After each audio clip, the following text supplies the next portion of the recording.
All right. Welcome, everybody.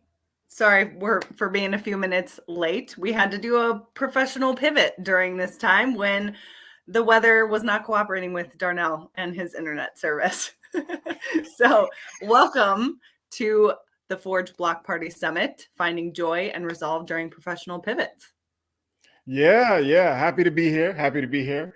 It was a crazy moment a few seconds ago, and maybe we can get into that later. But I totally jinxed stuff doing our rehearsal yesterday, and my device was the one that we just lost power for a few moments.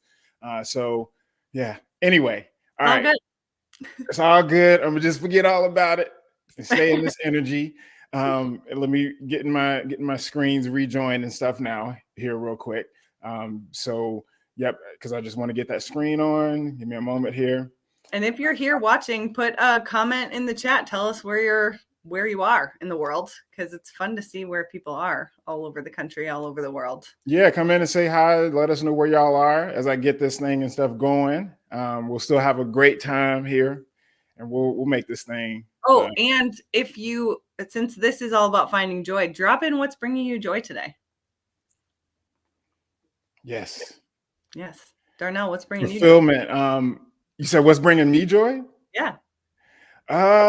Man, being here in this moment, recognizing that we still got to make our pivots. We still got to get back up, stay in the fight. As long as we got some breath, as long as we got energy, good people around us.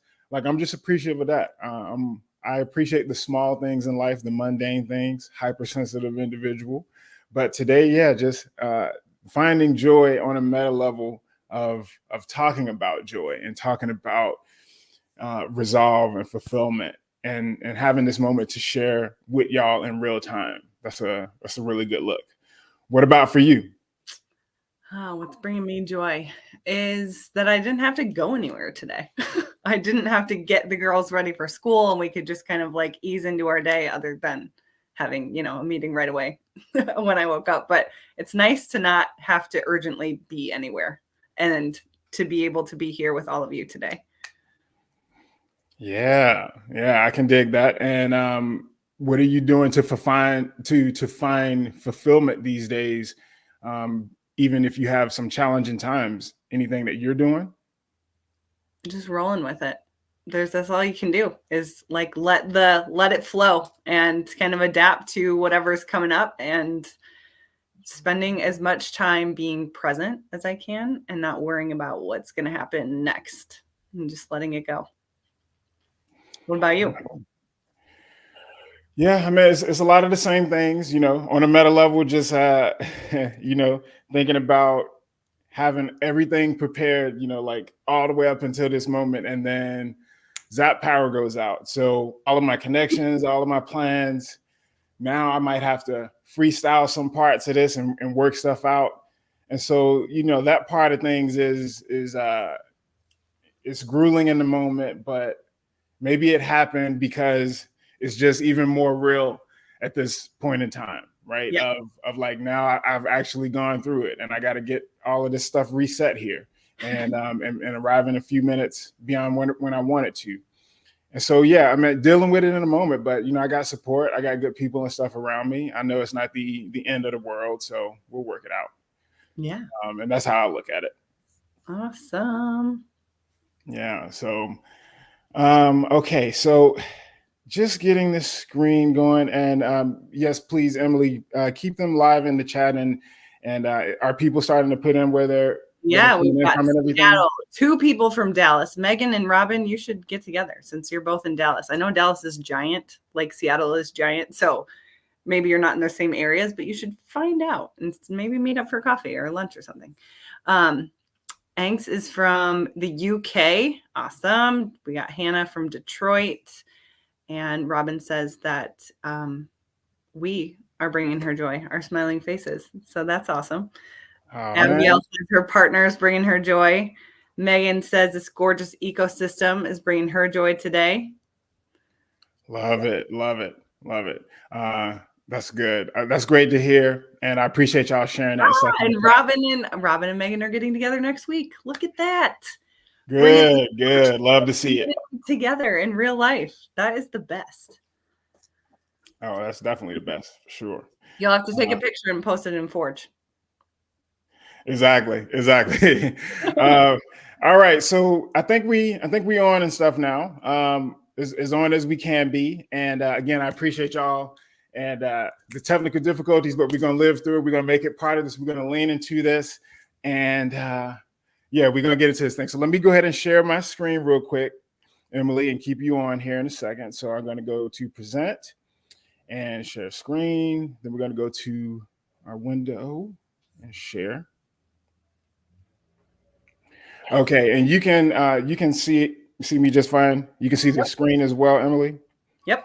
Okay, I imagine everybody else can too as well. So, all right, 8 minutes in. Block Party Summit: Finding Joy and Resolve During Unplanned Pivots in Your Creative Business, and going through that myself. So, on the agenda today, we have basically just these 6 things. We're going to celebrate. We're going to have our discussion panel. We're going to talk about Forge. We'll go through some prizes for our live attendees here. We'll do a recap of what we uncovered, and then we'll get into some Q&A, and I will let y'all get back to y'all day. Okay, so also, I wanted to list out beyond the agenda what we're going to do today. So showcasing the varying insights on the hard parts of creative entrepreneurship with our panelists. I'm going to convince some of you heart-led change makers to join our mastermind ecosystem. I know some of y'all have been on the fence.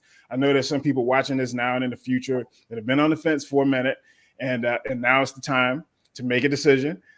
We're going to help our creative peers find resolve and joy during these career pivots. We're going to get into a lot of that, not just my own views, not Emily's, but our panelists as well. We're going to celebrate our mastermind ecosystem. We're crossing the first year of being an ecosystem, so we're excited about that.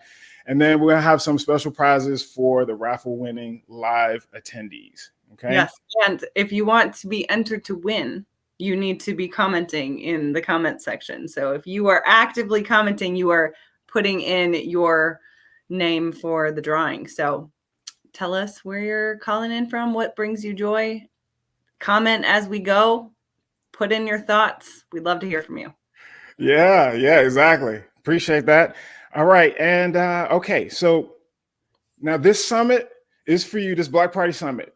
And I'd love to know which one of these 5 kind of most gel with you. You're interested in finding joy and resolve during these unplanned career pivots, like I just did. Or you might be an aspiring creative entrepreneur and want to know what to expect, some things that will for sure happen. You might have heard some great things about Forge from our members or your friends or even myself from online, and you need to know more before deciding if it's right for you. You might also just support myself or one or all of us here today, and you just want to party with us. That's cool too. Or you might be coming here for the chance to win something cool. I imagine that's why some people might show up, or it might be one of the reasons, but let us know in the chat, 1 through 5, which of these kind of 5 brought you here. And Em, as those come in, like, feel free to let me know what we're seeing more of and stuff for sure. We got one. I'd be curious about that. 1 and 4. Be honest and stuff for sure. We only got one person saying right now 1 and 4 was the first one that popped in.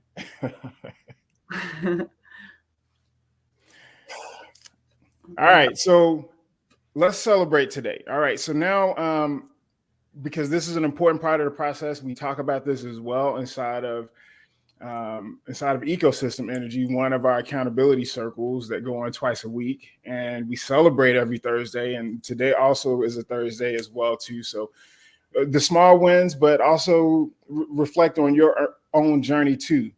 But I specifically wanted to make sure to shout out our founding members, such as Miss Emily here.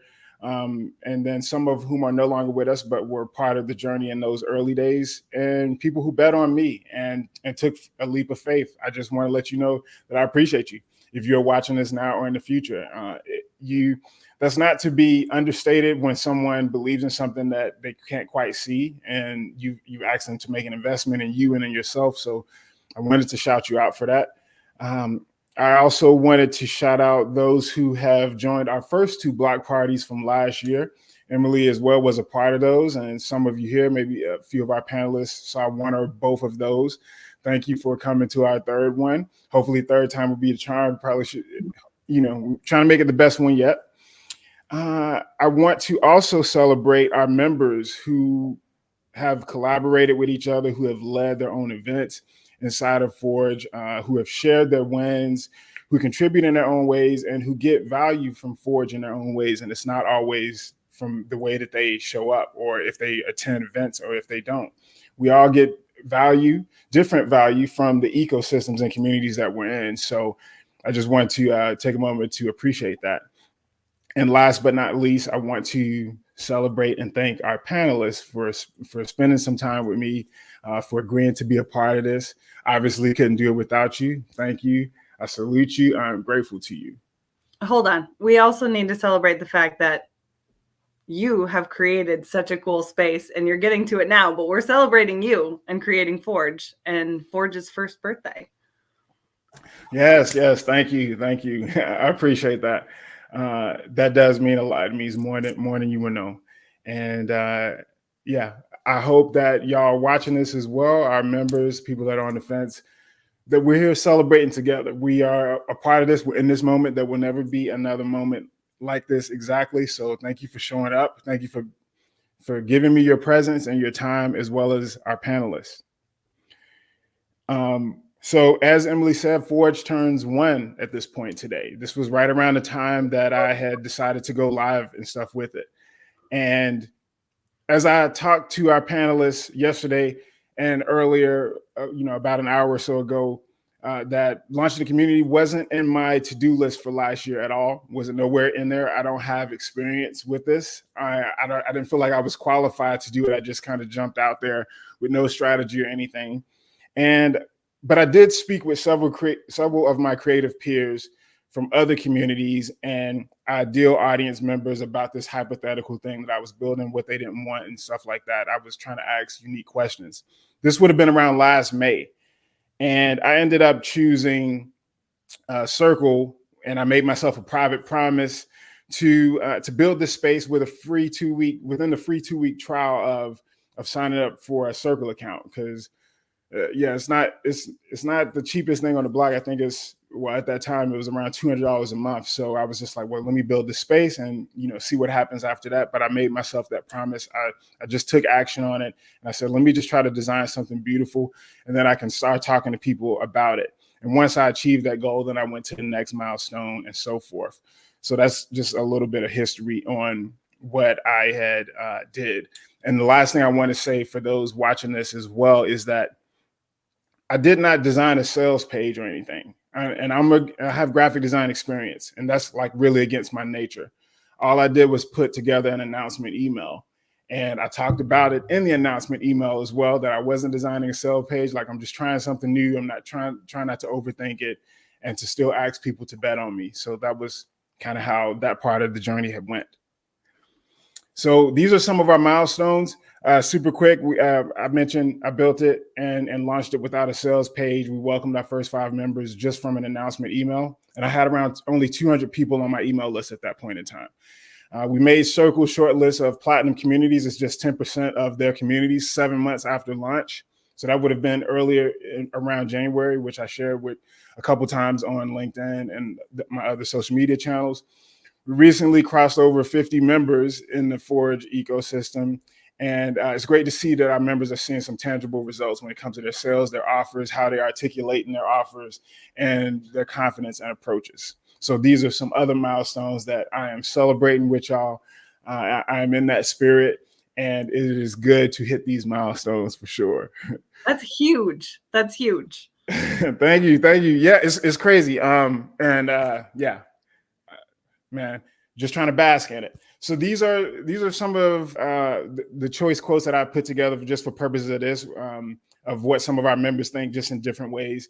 And you can take a snapshot of this. I won't go through these all in detail, but just some different things that, and again, expressing the different ways people get value, whether it's through our co-working sessions, whether it's through being at a price point that is extremely affordable for people versus like high level coaching programs and things, and just being a part of this space. So that's what some of these of our members have thought over these past several months, and I thought I'd highlight them here for y'all to check out. If you got a drink and stuff with you, I just wanted to do this together and stuff. I have a Spindrift sparkling water. This is unsweetened. This is a nice brand, by the way, as well. Mango orange flavor. I know Brett would appreciate the orange brand colors as well. So if you got something to drink, whatever it may be, or you got an empty mug or something near you, or a container, I just invite you to raise it with me, and I'm toasting to you. And I appreciate you. I'll take a sip. Stage of the Spindrift too. I love this, man. I love it. I love it. I love it. Yeah, we got to put him on right quick. I love it. I love it. Okay. All right. We're having too much fun. Okay. Celebration time. We're going to keep the shenanigans going, but we got to get to some other stuff first. Okay. So super quick, as Emily has said, the raffle criteria, you must be a live attendee. So as of right now, the people that are watching this, you got to be active in the chat, and you got to put those prizes to good use. Don't squander them.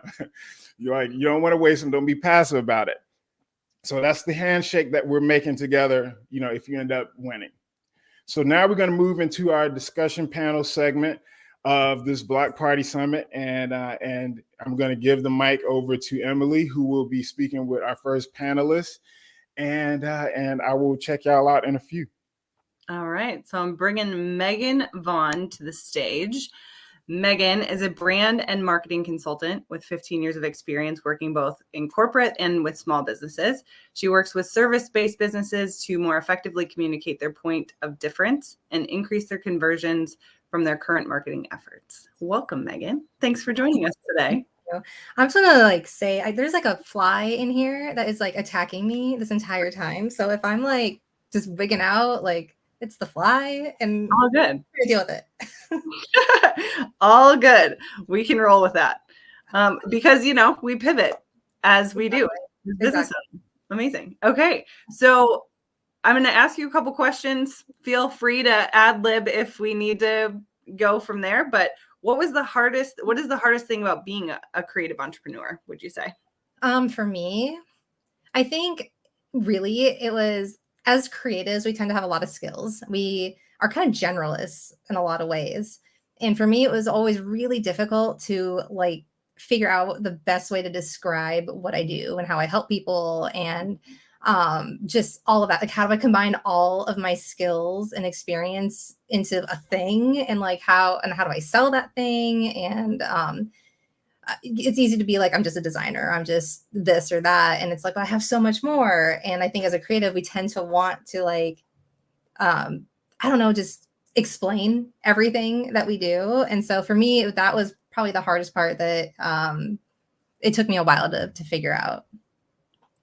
Yeah, I can relate to that.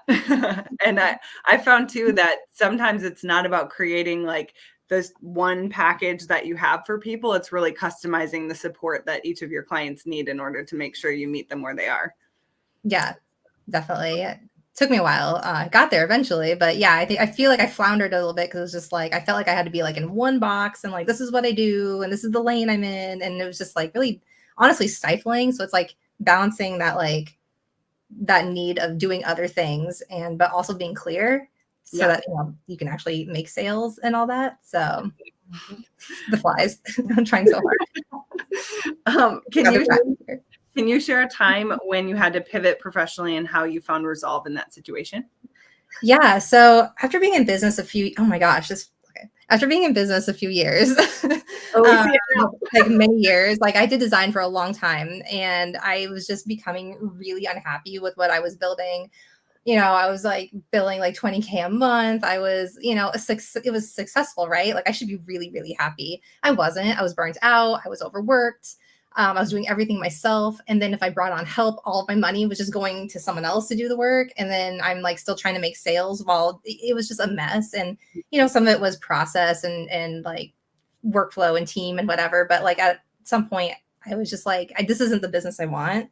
And so I decided to pivot into consulting, do more, work with less clients at higher rates. And for me, it was also my working style. I prefer a really in-depth relationship with people. I prefer to have that time to really dive into their brand, really dive into their marketing, really help them dial things in and figure it out. And so it was it was a process of letting go of old identities too, of like, I've been 8 years in my business being a designer. My degree's in design. I'm a designer. And now I'm moving into this new space. I have to learn to talk to people differently. I have to learn to talk to this audience differently. And that pivot it took a long time. Like, I think we wanted it to be like, oh, rebrand, and then like it's just done. It took years. It was always like these small shifts of like, and now fully like 5-6 years later, I feel like I'm actually like fully in it. But like, if I'm being honest, it took that long to really feel that comfortable in this new space. Yeah. Yeah, because it's not just your title that needs to shift. It's your whole identity and how you see yourself as a professional. Exactly. I think a lot of us can relate to that shift of, as we're sort of evolving our business over time and really getting it back into alignment with what it is that we want to be doing and what we're actually best at, without burning out. And taking that approach of, it doesn't have to look like everybody else's business. I can build something that's unique to me is huge. Yeah. I mean, if you go to any like group for like designers or whatever, it's like, this is how you run your business. This is how you send a proposal. This is blah, blah, blah. And it's just like, it was just so like, this is not how I want to run my business. This is not how I like to run. Even in my current business, I do things a little differently. Like I have one-on-one support, but I also have like other things that I help clients with, or like, other ways I help them in. Like, it's just really identifying where you shine, what your strengths actually are, and leaning into that, and not trying to like force yourself to be any particular way. It's just like acknowledging like, this is me, this is how I actually work. So like, how can I support myself? Like, how can I create a business that supports this and allows me to actually do my best work and help my clients the best I can? Yes, absolutely. Love that. Okay. What do you do to remain vigilant and fulfilled during your professional pivots? Oh, I mean, have I? I mean, that's a good question, right? I think community is number one, finding a community and talking to people. The more you isolate yourself, I mean, in any situation, personal or business, professionally, like you don't isolate yourself. You need to talk to people. You need to get it out. You need to talk it out. And I think you have to get over that like feeling of it's messy and I don't know what I'm talking about and I don't know what I do. Like, that's part of the process sometimes. And so having a community to just word vomit if you need to is really important. But also making sure that you're taking care of other parts of your life, because you can't, you can't separate your business from your personal life. They are intertwined. It's about balance. You can't separate them. So it's really important to like also make sure that you're taking time to take care of you and to fill those other buckets. And it sounds really, I'm not a woo person, but like it took me going through burnout and all sorts of crap to like realize like I can't just push 24/7 to force the pivot, to force the change. I have to like let myself breathe a little bit and actually be able to like think clearly and actually be effective in the things I'm doing. Mm-hmm. Yeah, that's huge. And it's easy to do when you're working for yourself and by yourself to run all the way out of energy. But it's important to have that community, and it's nice to have people too, to be able to tell you what they see you're best at, because sometimes you miss it. And sometimes that informs how you talk about yourself, because that's what people are seeing in what you're talking about anyway. And just making it a little bit more clear if you've got the right people in your circle, for sure. Yeah, it's so hard to see yourself because we are in our own heads. And it's like, well, I don't think this is special, or this is really easy for me, whatever. And it's like, but people would pay thousands of dollars for that little easy thing that you do. So having other people reflect back to you the things you're saying and telling them, so you can, understand those things, but also catch where maybe like, oh, that is not as clear as I thought it was. Like, it's just so beneficial in a lot of different ways. Yeah, I agree. Awesome. Okay. So how do you keep your creativity alive during moments of professional uncertainty? Oh man,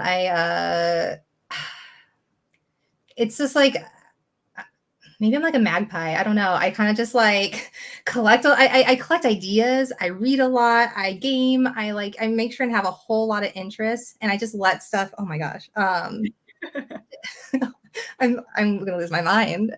No, I think I just really like try to find a lot. I read a lot. I absorb things, and then I like made a rule a long time ago that like I can't read more than like 3 pages without having to then write something, create something based on what I'm writing or feeling or whatever, just to get it out, because I can tend to get stuck in learning and just learning and not, and just hoard knowledge. And so it's like, okay, I need to do something with it. And so that's been a really good practice for me of just collecting things and then being like, okay, based on this little round of things, like, what am I feeling? What are my thoughts? Like, how do I like, how can I turn this? Like, do I think or feel anything about this? I don't know. And that, to me, that's really creative. I like to write. I write fanfic. I'm weird. It's just, I don't share it, but like, it's just fun, so I just find other ways to do things that are like not related to my business at all. Yeah, that's huge. I have a client who's a creative agency who takes herself on artist dates that have nothing to do with creating graphic stuff for her clients, but it's more about like getting her hands in. Right now she's doing stained glass. So doing that kind of, it's like something that's physical, that's outside of your normal everyday computer work is really important. Yeah, and honestly, for me, like exercising, like just being out physical, like just doing something that's not sitting in front of the computer, forcing stuff. And I think that's the biggest thing I can say is just like, don't force it, because that is just a ticket to burnout and hating everything you're doing. Yes. Awesome. Okay. So last question is, what advice would you give to other creative entrepreneurs who are considering a professional pivot? I think I would just consider, are you building, okay, I guess if you're a business, are you building a business that you actually really want? Like, is it reflecting your goals, values? Is it in alignment with the things that you want and want to be known for? And then, like, is it what you like? Are you being known the way you want to be known? Like, it's just going through that process of like how is my world reflecting me? And is it the way I want to be reflected? And then where do I need to make changes? And so when you're going through pivots, I think it's just really being really honest about some of those things and not judging it, and just seeing, it's about like, these are the cards in my hand. How do I play it? What do I need to do to make it work for me? Yeah. Oh, that's good. I want to add too, is one thing, the best piece of advice I ever got from my therapist said, if it's not working, you don't have to prove you can do it. You can quit. It's okay. Yeah, kind of off topic, but like it kind of feeds into that whole like sunk cost fallacy, right? Where we like feel like I've put so many years and effort, I have to make it work. And it's like, why? You don't have to. If it's not working, it's not working. It's fine. You can change it. But it's just about being, I think, really like not just changing on a whim, but being very like intentional about like, no, this is not working for me, and I would like it to work a different way. Yes. Amazing. Okay. Well, thank you so much. Darnell, you want to add you back? Awesome. Thank you, Megan. Yeah, you're welcome. Hold on, Megan. One question was, where can people learn more about you and your work? LinkedIn. That's where I spend most of my time. I technically have a TikTok, but like I kind of MIA right from there right now. And I'm on Instagram, but LinkedIn. Just do LinkedIn. So. Okay, gotcha. Yeah, we link to it on the event page. Okay. Yep. Cool. Right, Should I kick myself out of the room, or are you guys gonna do it? Yeah, we got you. We got you. Cool. All right, I'm about to bring on our next panelist, have a quick discussion with them. I just thought I'd throw on glasses real quick, but the future's too bright, and I had to get that corny pun out. I'd feel bad if I didn't. And plus, Emily got glasses too, so this is what we do. All right. Yeah, and plus y'all can see my screen and stuff. I don't want to. All right. Now back to our regularly scheduled programming. Let me bring on Myra. Okay, so yes, so I don't have my sunglasses on. But you got glasses, so we good. And there's no reflection jazz happening either, so it's actually better. So Humaira Akhtar, business growth strategist with over 2 decades of experience in corporate branding and marketing. She specializes in helping solopreneurs and professionals excel in their creative genius zones. You also guide solopreneurs to clarify their genius offers, ensuring alignment with their values and that they can effectively communicate their worth. You collaborate with clients to develop a signature growth process, transitioning from outdated service delivery models to a future where their work fuels their passion, attracts the right clients, and conserves their most precious resource, their energy. welcome to the stage. We always have great conversations. I don't think this one will be any different. Let me set my little That was a guideline on my mouthful. wrist here real quick. Yes. So all right. So thank you, and this should actually tee up real nicely based on what I learned about you earlier this week. So creating and launching a new offer can be viewed as a proactive type of a professional pivot. Because you're putting out something is your idea, and you're putting out something new that doesn't exist yet, and we don't know how it's going to turn out. And I would consider that a pivot of sorts, just on a proactive side. So what do you do to find joy in your own service or product launches when there could be trepidation and nervousness, like, is this going to work? How do you find joy? How do you get your mind off of that and into a place where, yep, you're confident enough to hit the metaphorical publish button? Yeah. Oh my goodness. Wow. So, hang on one second. Yes. Yeah, you can put them back. And that's the beauty of being a solopreneur, is having random people talk to you. Yeah. Okay. You can. It's right there. Okay. So, yeah. So that's how we do it. Run a business while parenting. So that's the reality of being a parent. Yeah. So, yeah. So the question you asked was around pivoting, launching a new offer, and so which is so timely because, as you know, that I launched a brand new offer last year, and here's the reality of it.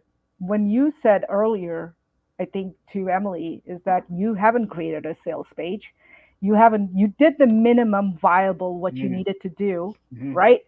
And then you just came on and let people know what you're up to, basically, right?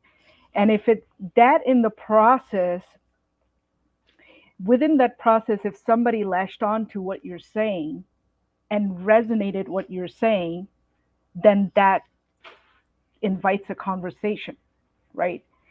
But I will tell you the mistakes and the things that I've seen around pivoting in the past, and I've pivoted probably more than 3 times in my career, from all the way from being a UX designer to thought I would be a professional network marketer to having all sorts of design, thought maybe even have a creative agency at some point. None of that I think those pivots were important for me to realize where is this leading to.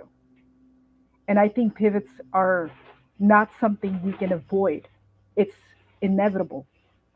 It's going to happen at some point in your career. And I invite them with those challenges with open arms and just seeing that, where is it leading me to, right? Where is it taking me? And then finding ways to create. It's right there, honey.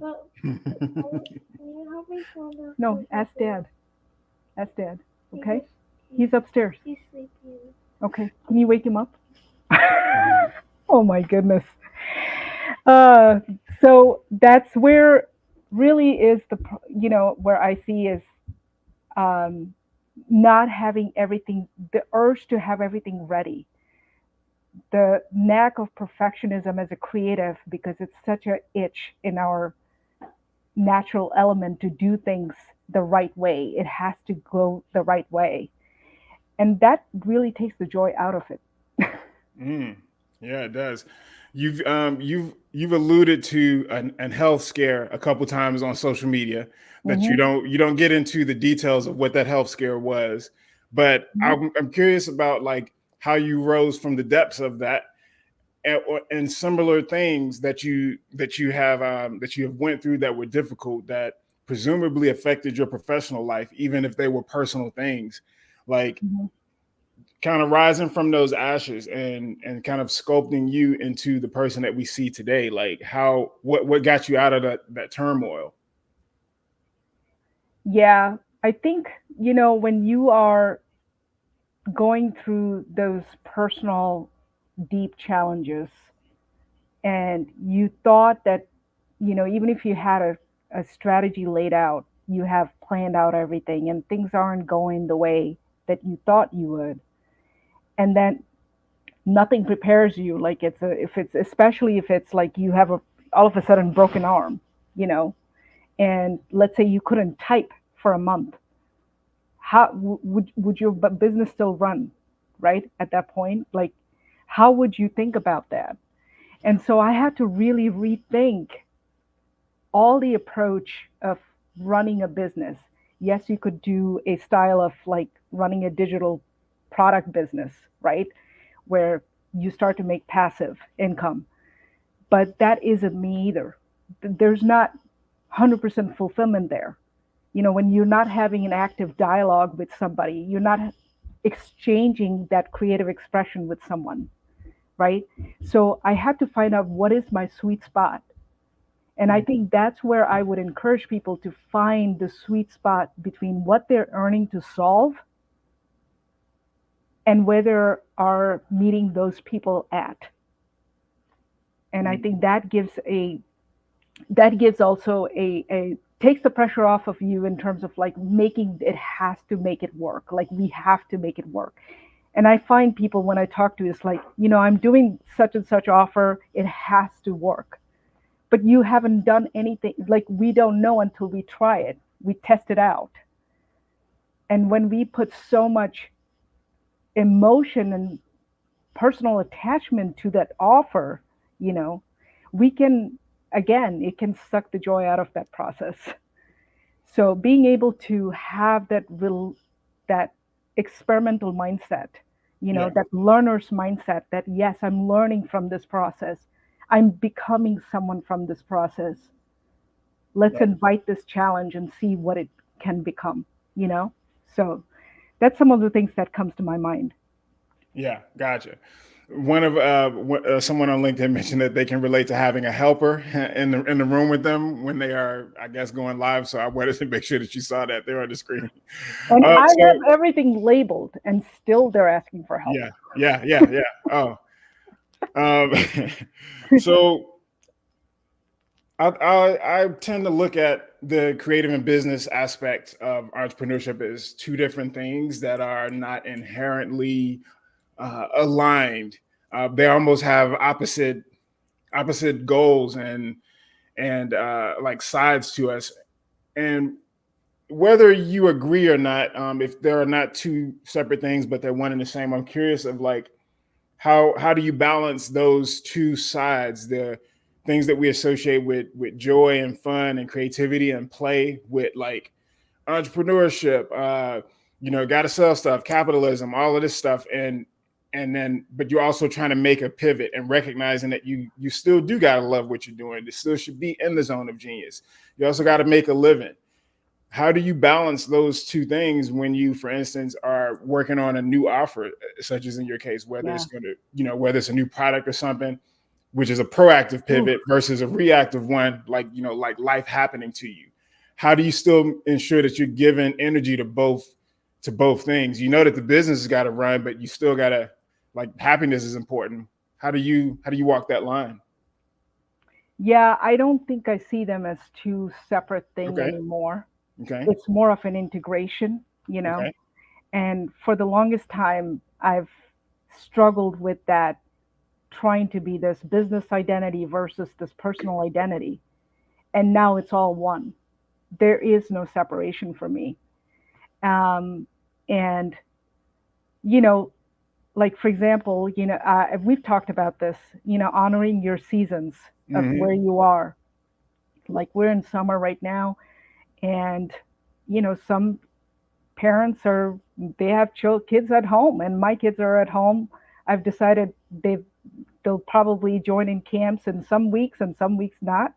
So that was a personal decision I made, and so I just find ways to incorporate it. So for example, with my podcast episode, and I was telling in another community of group of friends that I'm struggling, like what episode I should be doing. And believe me, I have plethora of content. Like there's no shortage of content. right? But if there are ways to do this in a fun way, how can I do it in a way that it will also spark joy, right? And one of the things that I asked my 8-year-olds to be a guest on my podcast, and I challenged them like, hey, if I were to interview you on this topic, what would you say? And he gave me a whole outline. Spicy. And so it's about incorporating different ways to create this momentum for yourself and not getting stuck on the professional realm, you know? Mm-hmm. And I think a lot of us just get sucked into this, like, I need to keep it all business. Let yourself play a little bit more, and not everything has to have. I think we are always chasing between attachment and detachment. We have attachment with the outcomes, and then we're trying to detach ourselves like, oh my God, if things don't, like, if this event, for example, doesn't go everything perfectly planned the way you thought about it, right? Then would you get yourself beaten up to it? Or would you tell yourself that, okay, if next year, if we do another Forge party, it's going to be even better. It's going to be even more awesome. So, yeah, exactly. And, right? and look, you can see on the screen, Mr. Patel, and, yeah, Authenticity at its finest. Robin has said that it's a powerful question that you're asking. Would your business still run if should a pivot happen? And and Kat said, if you can hold your own in an interview with your 8-year-old, you can do most anything. So we appreciate y'all chiming in. It's a dialogue, so keep it coming. Keep talking to us. So I appreciate you answering all those questions and kind of giving us a lot of game and some different things to consider, Myra. I'd love to know, like, where people can learn more about you or your work, or if you have anything that you want to share with our viewers as of today. Very simple. Just go to my profile LinkedIn homepage. You can or go to my on my featured links. There's link to my podcast. There's link to my my Calendly link. There's link to my, I believe the latest one, which I haven't done, apologize, is my audio letter that I just started. So that is a form of a newsletter, but in audio form, that I will be releasing each week.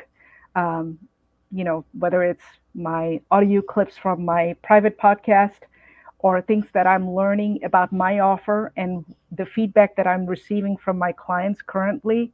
So it's all things that I'm testing and all things that I'm doing behind the scenes are going to be translated somehow into the audio form.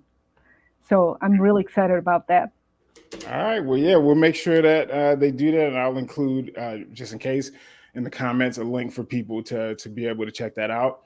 And again, yeah, I appreciate you. And we'll see if we have any other questions, and I'll keep a log of that, Myra, for anyone that asks specific questions to you, and we'll bring you back on later should anyone do that. So, all right, I'm gonna go ahead and pass the mic back now to Emily to speak with our final panelists. Thank you again, Myra, and I'll see you down here in a few. Okay, we good? Yeah, we're all good. All right. I'm gonna remove myself and let you continue to take it away. All right, we're bringing Brett Palmer to the stage today. Hello, Hi, Brett. Emily. Thanks. Hi, everybody. Thanks for being with us today. All right, so when it comes to empowering individuals to start and grow their online businesses, Brett is your go-to expert. With years of experience teaching and certifying people Agile Scrum product development approaches, his mission is to guide you through the complexities of starting and scaling your online business. That's a big deal. Whether you are a starting entrepreneur, small business owner, coach, or digital product creator, he ensures that you have the tools, strategies, and confidence to succeed in your online venture. He owns ScalePro.ai, and it delivers a comprehensive solution that integrates CRM, web hosting, email marketing, social media, phone system, custom training with a 3-step framework. Oh my goodness, everybody needs that. And his platform is designed to fuel your growth and streamline operations, allowing you to focus on your passion, which is huge because if we're not doing what we're best at, we're wasting time trying to learn something that we really have no business learning. With a personalized approach and deep understanding of your unique challenges, he helps you transform your business vision into a reality with together. Awesome. So welcome, Brett. Thanks for being here. It's great to be here. Awesome. Okay. So what role does creativity play in during a professional transition, do you find? Oh, okay. So creativity can be used in a few different ways. What comes to my mind is with this idea of problem solving. So obviously, you know, as a business owner, as somebody who's a creative entrepreneur, you were going to be faced with a lot of different problems. And I think coming to those problems with a sense of playful creativeness can be helpful. One technique that comes to mind is called the 5 whys. You can look that up, WHY. It's a very common technique. There's variations of it. There's the 9 whys, but it's asking the question, well, why is this happening? And then from that answer, then you ask, well, why did that happen? And then you keep going down these levels of asking why. And I think that that's a good way to kind of think about a creative solution to problems. And also with resilience. And as a creative entrepreneur, you know, you will be faced with various problems, and in the face of adversity, in the face of this constant changing economy, we need to be able to face that with resilience. And I think coming into that from a sense of creativity could also be empowering. And what comes to mind is storytelling. So storytelling as a leadership tool for your team, and also leadership storytelling for yourself. And that just reminds us to be careful of the stories that you're telling yourself, because they may or may not be true and they might not be empowering. So there's what happens in life, and then there's the story that is told around what happens. And we have to be very careful that we have empowering stories, that we craft a narrative that can get us through with resilience through these times of change and problems that come our way. I love that. Well, and not being so rigid in how you're trying to solve the problem. Like sometimes the answer comes when you're not trying to figure it out. It's just. Well, and that's one of the things that about Darnell's Forge community is that, you know, we bring everybody together and then we can bounce ideas off of each other inside of this community of like-minded peers. And so it's one of the things that's really awesome about what Darnell has created. Yeah, that's awesome. Okay, so how do you stay resilient in a world full of not so great distractions? I've been working on this for 25 years, and I think I'll continue to work on this over the next 25 years. So I think it's a work in process. It's evolving. I see it from a few different perspectives, kind of like a pie. You know, there's with a lot of different angles to it. Or maybe it's a pyramid. I'm still trying to work through how to visualize it. But I think there's a few things about how to think through distractions. Obviously, having a clear vision. And if you go through a lot of training programs start with having a mission and a vision and your why. You know, why are we doing this? And really have something that really fires you up and juices you, but also this mindset, yes, you can do this. And so visioning, I think, can be a very powerful technique. Meditation, getting calm, doing some breath work, yoga, pranayama. There's a connection between the mind and the breath. And when we get racing thoughts and we get kind of nervous and anxious, sometimes just taking a few minutes, just calming the mind with some breath work, some deep breathing, counting slowly. There's lots of stuff online about this, but breath work and the mind, they're related, and there's lots of stuff about that. So I think taking a approach of visualization, meditation, breath work, that can be a foundation of some things. The other thing that comes to mind that mentioned earlier with Megan, the first guest that you had mentioned identity. And I think there's a key point of identity in terms of how you see yourself. And what I mean by that is you're going to be distracted with things, but do you let those distractions get in the way of how you see yourself? So for example, maybe I'm not in the mood to work out. Well, if and I'm trying to lose weight, but if I see myself as a fat person trying to go to the gym, if I'm tired, I might not go to the gym and work out. Okay. But if you see yourself as an athlete, if you start to work on your identity and you now are like a warrior, you're doing the visualization and you're crafting a new persona in your mind of this athletic person that you now are, and you're seeing yourself being this athlete, well, then it's natural that an athlete's going to go work out. And then you'll have this, I find that kind of pulls me into doing the things that I need to do and helps me get through some of the distractions if you can craft an identity that is greater than the distraction. Is that kind of landing with you? Right. Yeah. It's more of an intrinsic motivation rather than an extrinsic motivation. Like you're wanting to, I'm finding too that when I'm feeling like my brain is full and everything's running and I can't focus on anything, I have to get back into my body. However, that is usually it's going for a run or going for a walk, but it's something that like helps me get out of my head and back into my body and like feeling rather than thinking. Because especially as creative entrepreneurs, our brains are just all the time. Love that. I have a couple other thoughts on that, also about distractions, because I said there's lots of different things here. And one of the other things I really am a big proponent of is always thinking about the cost of delay. And I know that Darnell and I have had long conversations about this idea, this notion of cost of delay. There's actual lots of information about this online.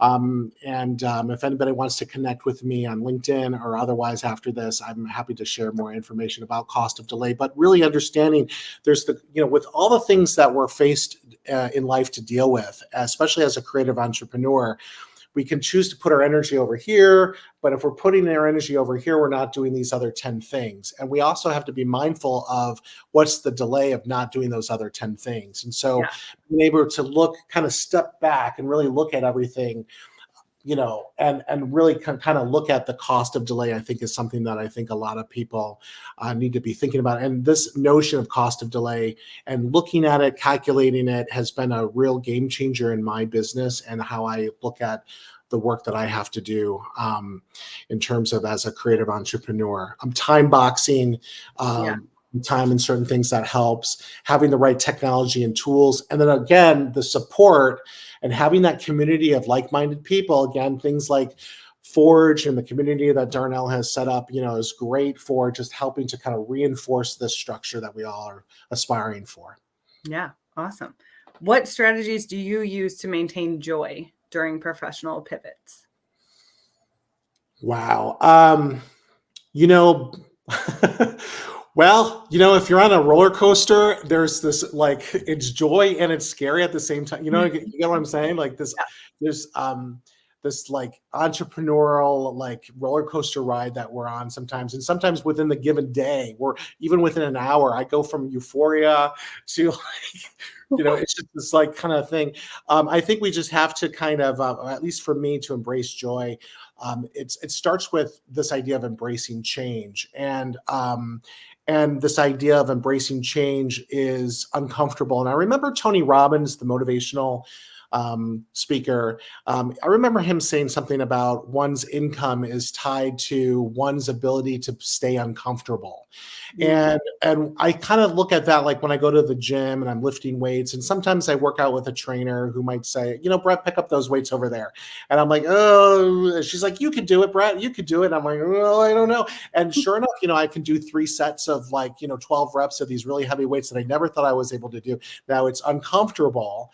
But that's the space that we need to kind of play in when we're a creative entrepreneur. We need to be challenging ourselves and doing things that are scary. And when we live in this state of uncomfortable, it's like building a muscle. We get more used to it.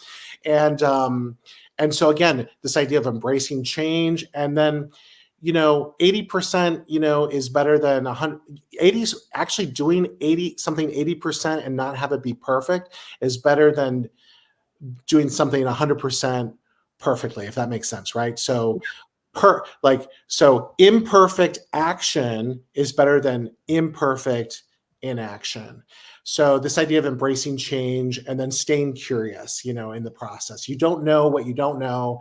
So just kind of set out as an adventurer, being curious and staying uncomfortable.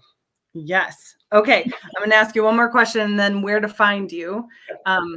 So what do you think is the most challenging aspect of creative entrepreneurship and how have you overcome it? And then how can people get to know you after this event?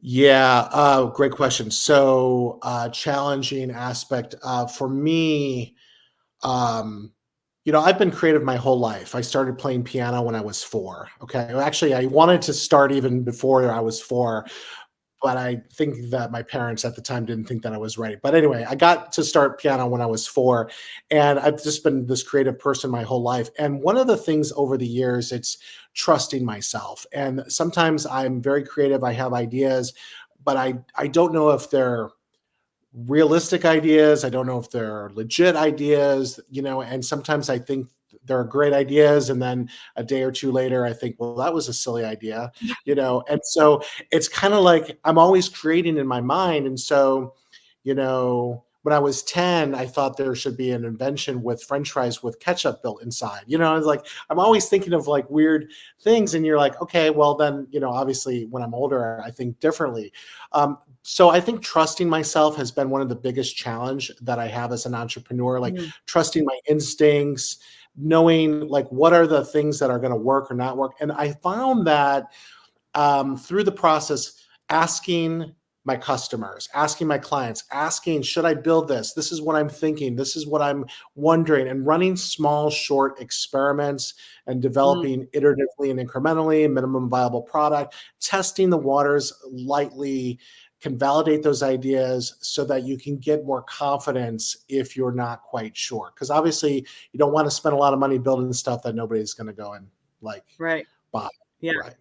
Yeah. Well, and you don't want to spend a ton of time and energy building something that nobody's into. So love it. Awesome. Well, could you tell us how to get a hold of you after this event? Sure. People can connect with me on my LinkedIn profile. If they're on LinkedIn, they can go there. I think Darnell had the link out, but also if you go to scalepro.ai, they can put in their name and can put them on my list. So that'd be great. Love it. Okay. Well, thank you, Brett. Appreciate you. I'll bring Darnell back. Yeah, appreciate you. Yeah, that was a great chat. I took some notes and stuff as well and was hopping in the chat, and yeah, that's been fun. And yeah, I dropped his link in there as well as Megan's and Humaira's in terms of where y'all can find out and learn more about them and their work. So, and as well as thank you for your warm thoughts about Forge as well, Brett. Appreciate you. And all right, so okay, cool. All right, I'm gonna put now you back.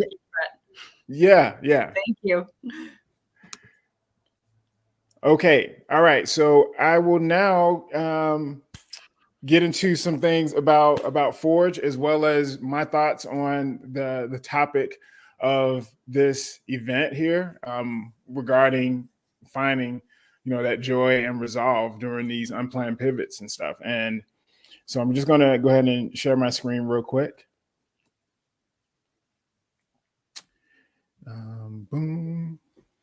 Okay, so from where I sit, and I have about 16 years in the game. So I became a creative entrepreneur, jumped out there with graphic design back in 2008. So right around the time of the recession. So here we are 16 years later. And from all of the stuff that I've been through, I think that we struggle to find joy and fulfillment because in solitary mode or when we're alone, we're just not that good at, I think, at running our businesses.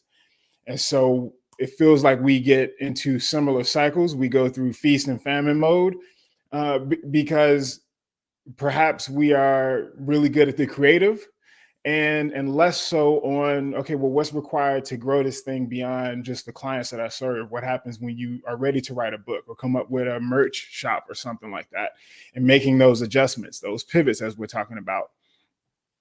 I feel like inherently that our creative and our entrepreneurial identities are misaligned.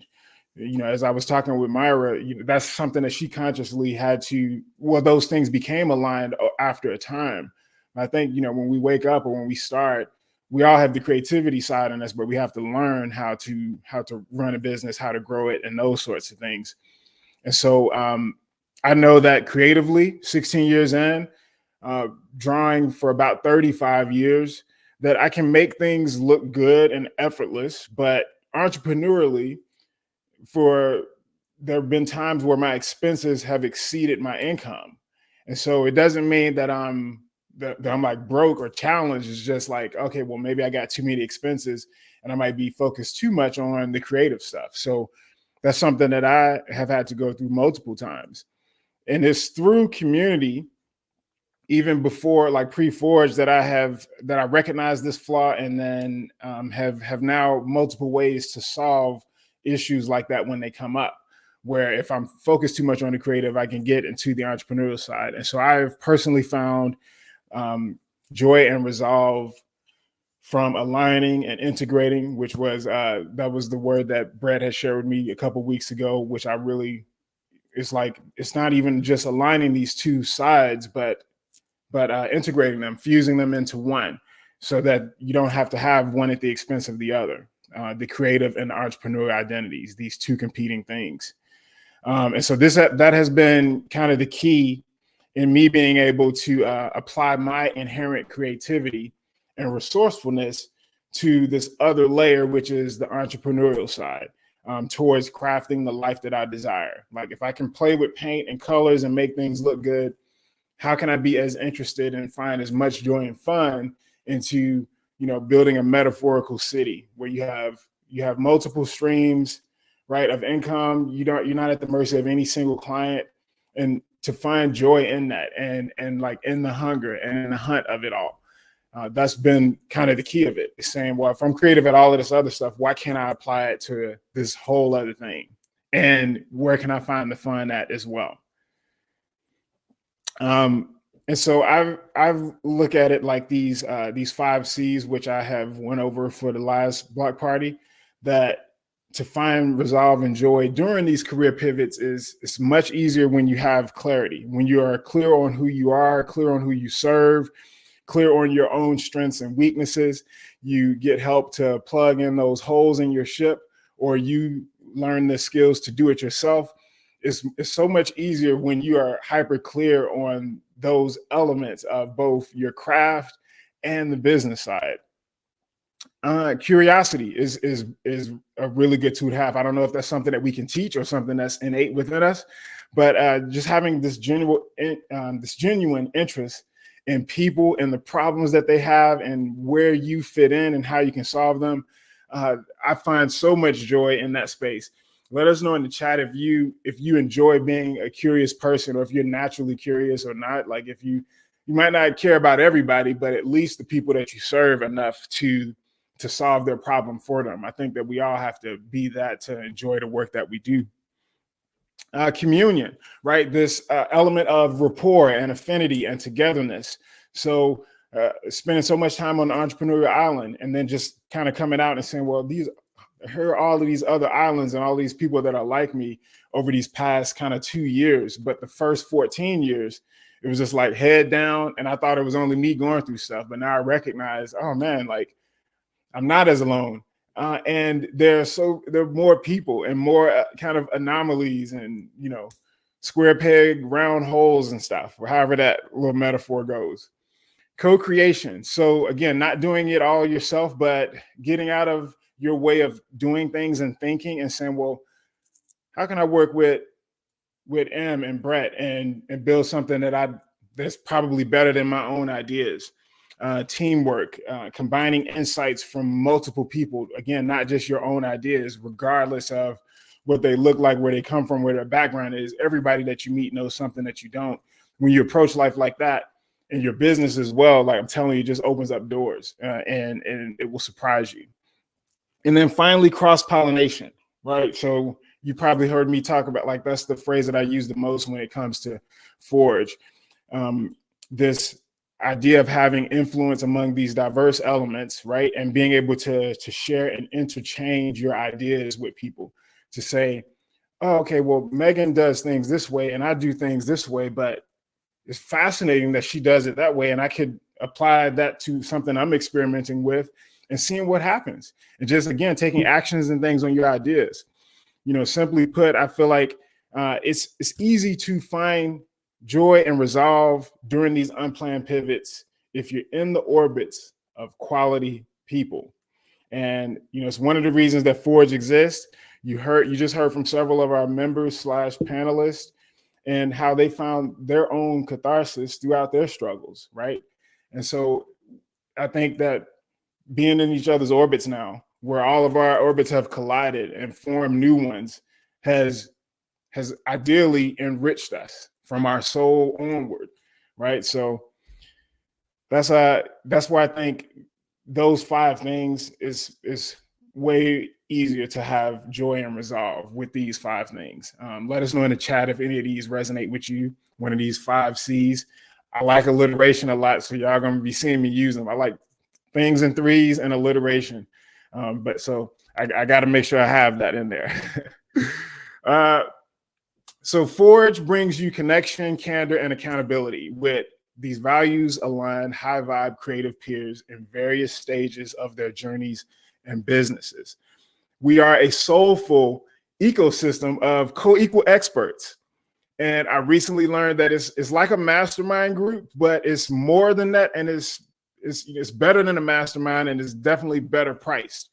So this idea of kind of peer-to-peer, I'm not better than them. I'm not more skilled. I'm not more right or wrong than any of them. Like within the halls of Forge, at least during our time there, we exist to help one another, and it's not a hierarchy type of thing.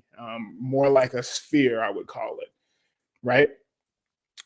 So perhaps in the communities that you're in, unless you are already in Forge, what things may be like now, you might be on a lonely journey where you think that you're the only one going through things. You could be in a workflow where you are distracted and busy, doing busy work, but not really getting really far, like that treadmill type of thing.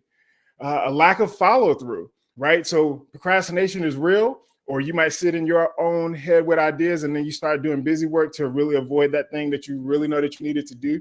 So there's inertia there, right? You could be an introvert and just not really enthusiastic about meeting new people. Before we got on here, we would talk about networking and like the pre-COVID days of going out and those times when we were networking because we were out and we were trying to get business and we didn't have much of it. But if you got a lot of business and stuff, you're not doing that as much as you were in the past.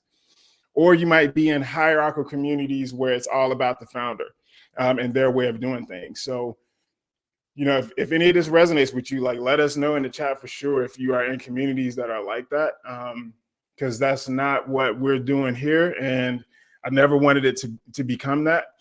Although a lot of people may come in because they know me or there's an affinity with me, I still try to take that spotlight off of me after, they're in there and just really spotlight them and use my own prowess to help other people.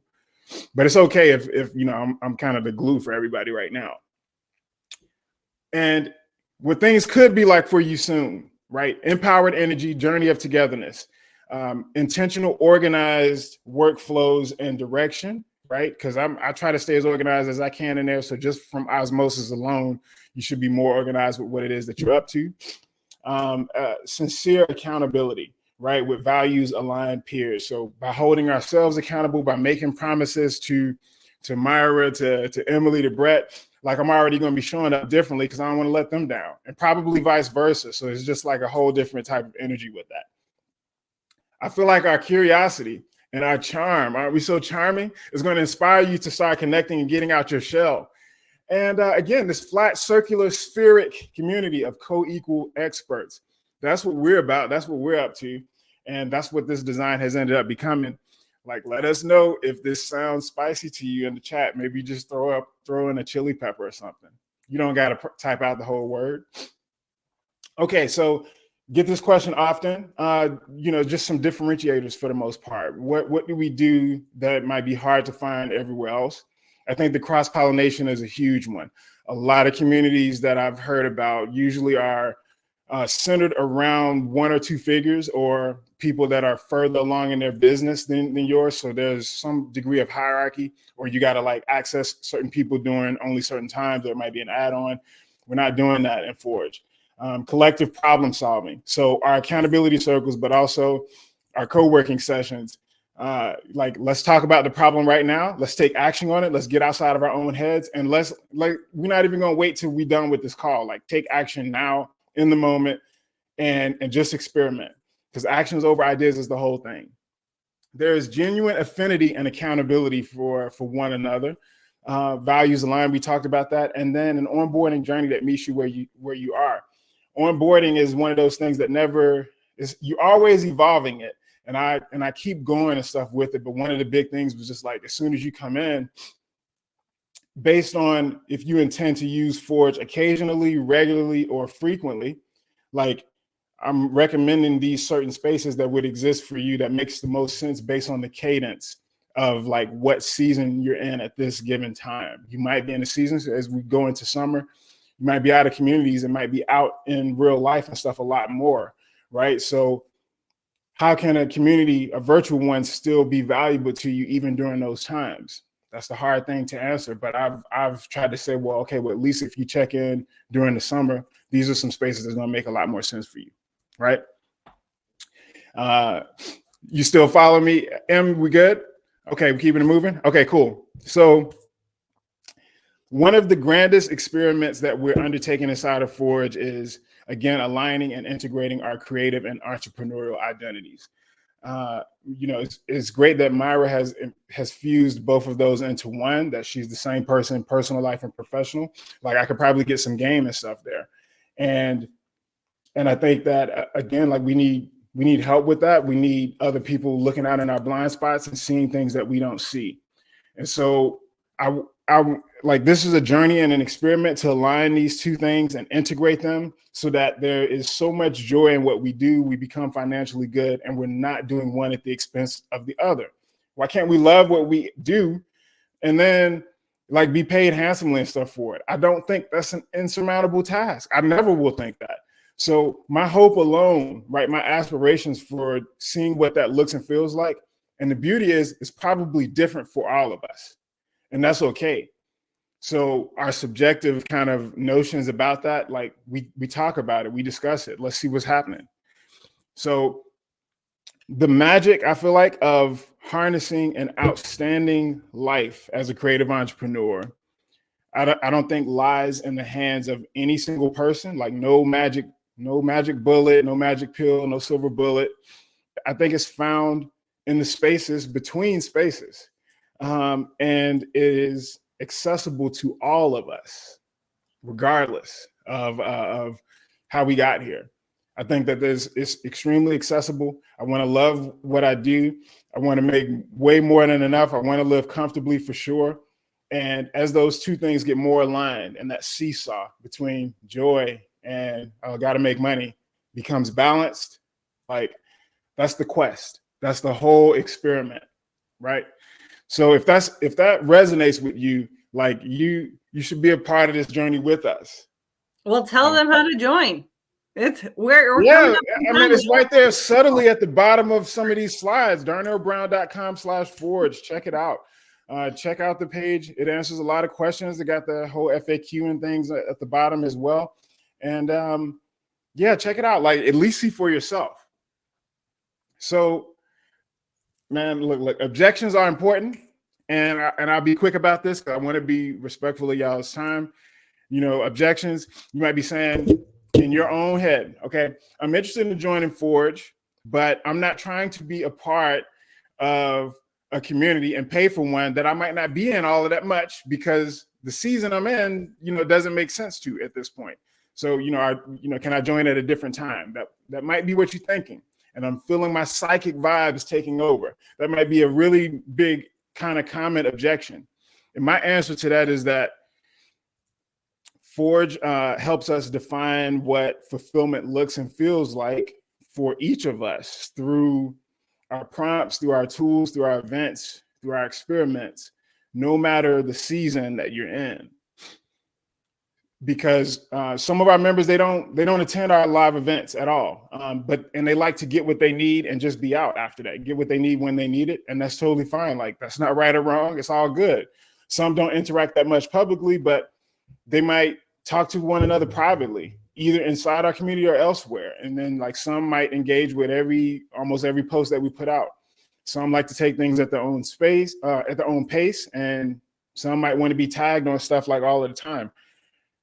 The whole thing is I'm trying to design it so that it works with you in any context and any cadence. And again, that's I think the great challenge of all communities. But one of the ways is just saying, well, what makes the most sense for people depending on how they like to engage and how often they want to engage. And then knowing that that's going to change throughout the year as the seasons do, as the climate related, the weather related seasons do, and still be something valuable to people. So that's my response to that.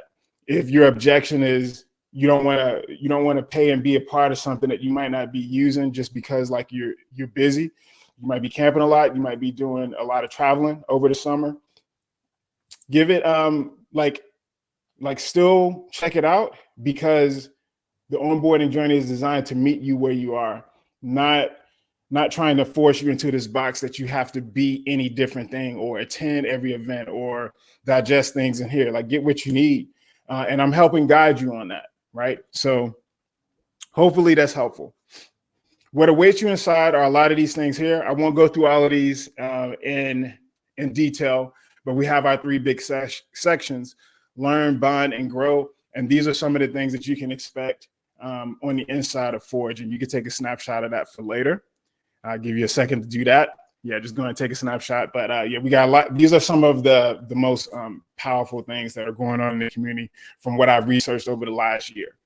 You can get instant access to all of these things here as well. So not even just all of this, but like these other 16 different things and stuff here.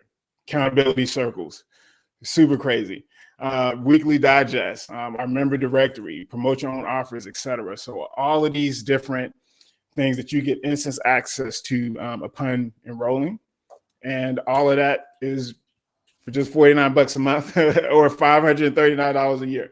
And you tell me where you can find all of this stuff, because again, I got 16 years in the game. I'm certainly one of our most seasoned creative entrepreneurs. So all of the stuff that I've amassed through this point in time, plus the genius of all of our fellow members and the different things and how they're changing me and affecting me in new ways, is all immediately accessible to you. darnellbrown.com/forge is where you can check that out. Doors to Forge close next Wednesday, July 3rd. To be clear, these are doors to the public. Like, we're not closing down the ecosystem. Doors to the public are closing next Wednesday. And so we'll probably go through Wednesday. So I guess Thursday midnight, right? So Wednesday turning into Thursday. And they're not going to reopen until 2024. So we're taking the next 6 months. I'm going to spend the next 6 months making Forge like crazy better than it already is. Like all of that stuff that I just showed you, all of what you've learned from our panelists today and these different slides, like that's all here.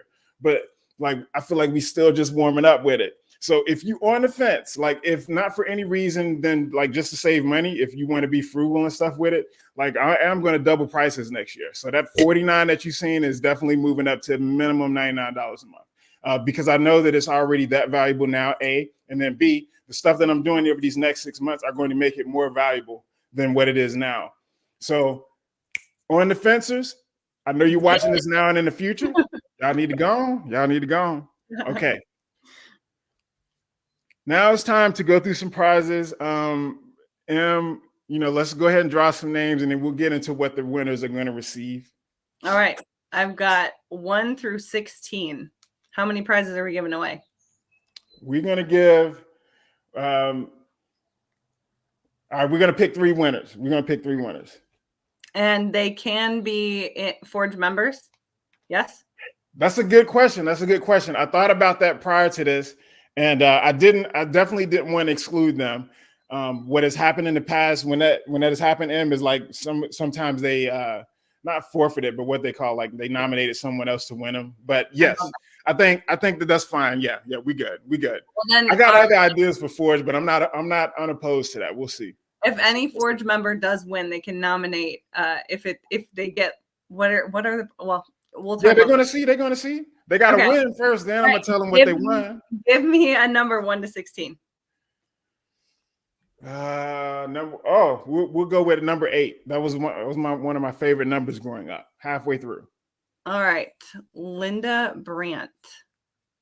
Was that? I can't read my handwriting. I think that was one. Well, I probably can help you read your handwriting if you want to. Yeah. Okay. Linda Brandt is number 8. Okay, so we will we'll reach out to her after this, and you're about to learn what you have won. So we still got 1 through 16. Do I need to pick a number? Maybe we should have one of our panelists pick a number. All right. Brett, pick a number. 7? Oh, you're on mute, but it looked like you said 7. 7. Okay. Bill Barrington. Whoop, whoop. Congrats, Bill Barrington. Congrats, Linda Brandt as well. Okay. Let's have yeah, with the glasses. Yeah, matter of fact, yeah, let me put on my glasses right now. I gotta be cooler right now. All right, let's bring on another panelist to pick a number. All right. Megan. 14. 14. Mike Ashbrenner. Oh, okay. Yeah, I know him. I know him. All right, Mike. Congrats. Mike. Yeah, I haven't heard his last name said out loud, so I was like thrown for a loop a little bit. So okay, so we got our winners. All right. Yeah. Okay. Cool. Now that we got our winners in tow, I appreciate y'all for helping me pick a number and stuff there. That was kind of cool. Let's go through what we are looking at here. So these 3 raffle winners, y'all 3, are going to get a 1-hour personalized one-to-one growth audit with me. So this is a $200 value. And my idea is like, we'll identify a specific hurdle or challenge that you are going through in your business and are going to help you design the straightest line between 2 points in time where you are, where you're trying to go, right? The straightest line. So it can be anything. Let's make it hyper specific. And I'm with you. I will be locked and loaded and present. Like you can look at it like a 1-hour intensive. And as far as my credentials and stuff go, as I mentioned, got 16 years as a creative entrepreneur, worked in various capacities, branding guy, creative director, strategist. Like I wear all of these different hats, but I can bring them and make them cohesive. And so, you're going to get that, and we can take a look. And, you have a copy of the recording as well, and we can have a summary of what that consultation looks like. Okay. So also, you might have a sales page that you want audited, or you need help crafting your elevator pitch, or you just want to plug some holes that could be going on in your strategy on your guys. So we're going to make that happen. I'm also going to give you a complimentary 90-day pass to Forge. That's $150 value. So also congratulations to that. If you ended up joining before we got to this and you are a raffle winner, then I would just refund you. It's all good there. So the idea is that I'm personally going to pay for your membership because I pay money to Circle to continue to run the community. So it really will be coming out of my pocket. You're going to have immediate access to our entire ecosystem, except for the add-ons, of course. And the caveat, though, is that this offer cannot be combined with anything else. So, take advantage of this for sure. Get the audit or take it in any order that you want to.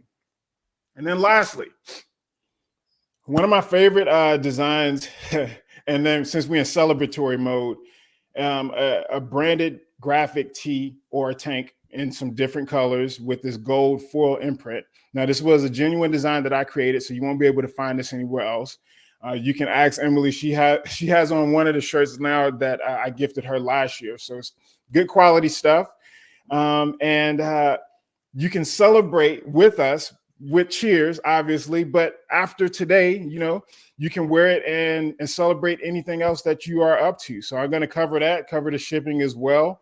And it'll have the little Forge logo like on the outside label where the tag goes. So I hope that you enjoy that, and I'll talk to you about like colors and sizes. We'll get all of those details. And so you 3 raffle winners, congratulations on these. So this looks like almost around $385 worth of value. Thank you for being a part of this. Thank you for joining us live and for engaging in the chat. I hope you take advantage of the prizes. Again, that's one of the handshakes that we're making. So don't let it go to waste. Because everyone else is a winner here as well, like all of the live attendees, or anyone seeing this over these next few hours, today only you can get 15% off of your billing cycle with this coupon code Summit15. And so so that's going to boil out to, like, if you subscribe to the monthly plan, you'll save around $7 or something on your first bill. But if you go on the annual plan, you'll save a whopping like $81 or something off your first bill. Plus you get a free month as well. So making it super spicy for you, for all of everyone here that joined us, wanted you all to be winners and give something to each of y'all. Okay. So super quick recap. Again, we showcased some different insights, right? You didn't just hear from me, you heard from all of our panelists on their thoughts around the hard parts of creative entrepreneurship. I have ideally convinced some of you who are on the fence to join us inside. We've talked about finding joy and resolve, helping out our peers during their own creative pivots, which you all are going to go through too. We celebrated Forge in style with sunglasses and Spindrift, probably a little bit of music. Our insect friends and stuff that were around as well here in the chat. Like, we were all just part of this party and making it happen. And then we just got done awarding some special prizes to our live raffle attendees. Okay. So Darnell, I want to see too, if the people that I listed are still here. I feel like there needs to be sort of if you're still here, you get to win. But if you dipped early, we got to pick somebody who's been on the whole time. All right. Yeah, let's do it. So yeah.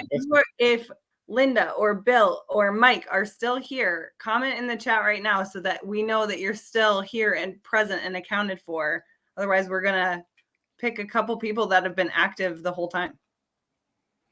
Y'all heard it first. I got nothing to say there except for that's hey, I'm game to do that. Let's make that happen. All right, so let us know if y'all are still here and stuff. We'll give y'all a couple seconds. In the meantime, does anyone have any questions, ideas, concerns, any of our panelists as well too? Maybe we can bring some of them back on. All right, Bill's still here. Whoop, whoop. All right, Bill. Excellent. Thank you for chiming in. Okay, Linda, are you here? Mike, you here? Okay, you got 1 more minute. Let us know. Otherwise, we're picking 2 more names. And did anyone notice any questions or anything? Because I know we gave people a lot over these last 90 minutes.